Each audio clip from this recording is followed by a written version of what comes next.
funny TK stories, but we'll talk about that maybe all. Oh, no, TK is that nigga, man. You see, everybody that we talk about with TK got nothing but good stories. Us personally, we got a lot of fucking bad stories. Listen. I mean, the fact that he stole Charlie Murphy's that's all true. Yeah. I remember when TK one time we were doing a show in Chicago. and he's on stage, and there's policemen watching the show laughing. TK's murdering. These police guys are like, TK gets off stage, and they put him in handcuffs. Lock his ass. That's crazy. And TK goes, yo, Godfrey, I'm going to meet you tomorrow. I'm going to get out tomorrow. So just blah, blah, blah, blah. The same cops that were laughing were like, all right, man, let's go, bro. Damn. Oh, yeah. TK, dude. Wow, dog. What did he get arrested for? You know? I don't know. Good morning, America and the rest of the world. Xander J. Hobson here, stand-up comedian, entertainer, director, and producer of boxing documentaries, the internet troll, to those who need internet trolling. This is another episode of The Devil's Advocate, brought to you by the Brilliant Artist Movement. I'm trying to grow the platform, so please subscribe, like this video, share it, and by all means leave a comment in the comment section, because I enjoy exchanging opinions and points of views with you all, as well as checking out the feedback from these videos that I made. Now, I cannot stress enough, hit the like and share button so that I can get this video up into the algorithm, because it's been brought to my attention that all my notifications aren't going out. So with that said, right, I just got finished watching an interview, and I was checking out comedian Godfrey talking about meeting one of comedy's godfathers, TK Kirkland. And I had a friend, this chick named Lisa Fisher. She was friends with Malcolm Jamal, and she had a fat ass, fine motherfucker. And so Malcolm, she introduced me to Malcolm, so we're all hanging out and shit. And then one day we're at this poetry slam, and we're hanging outside, and TK Kirkland, I'm talking to this girl Lisa Fisher, just chatting, and he goes, excuse me, but is that your girlfriend? He goes, well, I would like to speak to her. So could you please step out of my way? Damn. And you know what? I had to laugh. That was the funniest shit, because he wasn't even he was just going, I said, no, I ain't talking to her. He goes, well, I'd like to talk to her, and you are in my way. You know, and boom. And from there, that's when I kind of met TK, and then I started doing shows with him. Godfrey talking about some of the experiences that he had rocking and rolling with TK Kirkland. Godfrey talking about how TK Kirkland took him underneath his wing and pretty much helped him with his comedy career.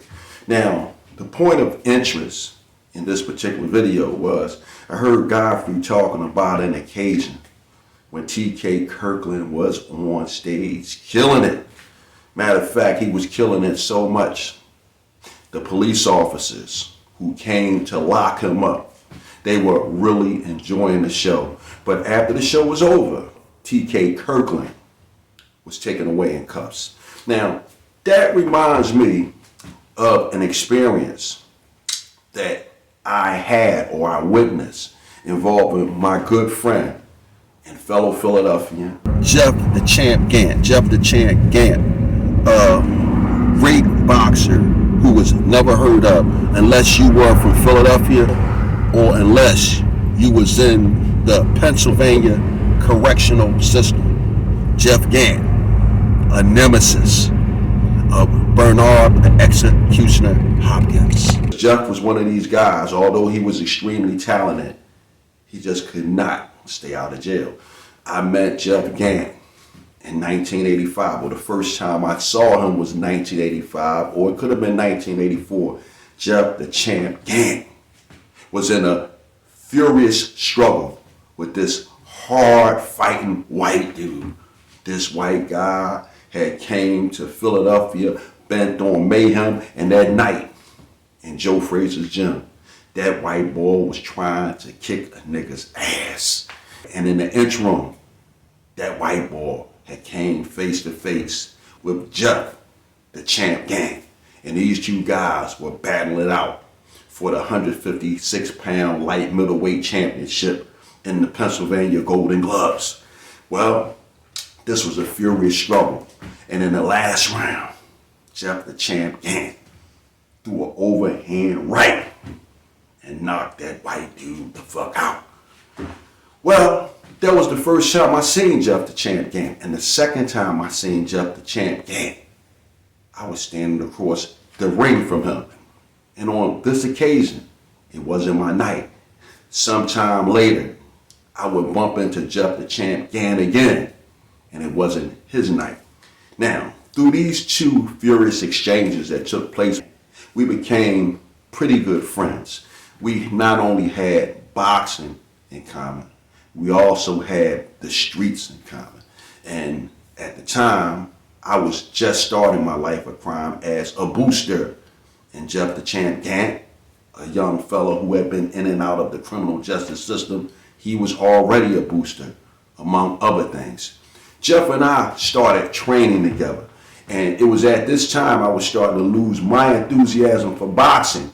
However, I stuck close to boxing because I had guys like Jeff, the champ Gant, who were still in the game. So I became a bit of a sparring partner for Jeff, the champ Gant, getting him ready for tough guys like Ulysses Bulwer, Jeff, the champ Gant, and Ulysses Bulwer having a spirited battle in the Diamond Belt.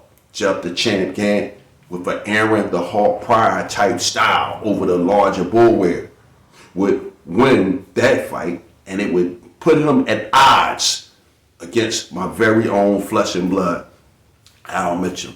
There was a bit of struggle going on inside me because on one side of the ring, there was my cousin, Alfred Mitchell. And on the other side of the ring, there was Jeff, the champ Gant.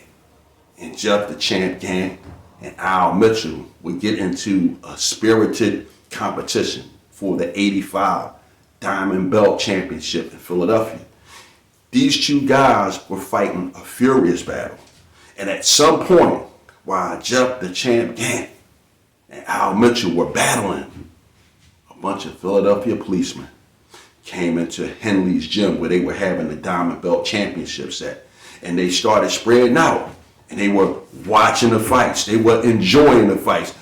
One of the cops might have even had a hot dog and a soda. But at the end of that bout, Jeff, the champ Gant, would be crowned the 1985 or the 1984 Diamond Belt champion. But as soon as Jeff, the champ Gant, came out of that ring, those police officers surrounded him and escorted him to the locker room so that he can get dressed because he had a date with a jail cell.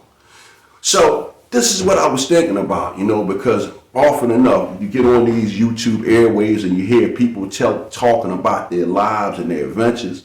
And sometimes you listen and you're like, wow, I had an experience similar to that, or I witnessed something similar to that. I was really enjoying the story about TK Kirkland coming by way of Godfrey. And when I heard him talking about TK being arrested on stage, he made me remember something that I had completely and totally forgotten about. It's been a long time since I thought about that night when the cops escorted Jeff Gant off in cuffs. And to hear Godfrey talking about TK Kirkland experiencing a similar dilemma, I said, wow, I need to get on the net and talk about that. So, this is what I was thinking about. As I close out this video, I want to say first and foremost, salute to my brother and my friend, Jeff the champ Gant, but also salute to comedian Godfrey and TK Kirkland, a couple of heavyweights in the comedy business. Hey man, I'm done with it. BAM!